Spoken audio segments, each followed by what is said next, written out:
السلام علیکم ورحمۃ اللہ وبرکاتہ۔ ہر تکلیف سے محفوظ رہنے کی دعا۔ بسم اللہ الذی لا یضر مع اسمہ شیء فی الارض ولا فی السماء وہو السمیع العلیم۔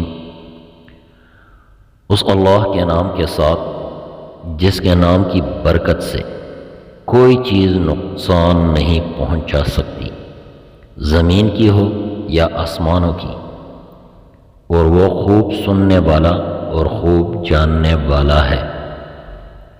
جو شخص یہ دعا صبح اور شام تین مرتبہ پڑھے گا، اس کو کوئی چیز تکلیف نہیں دے گی، اس کو کوئی چیز تکلیف نہیں دے گی۔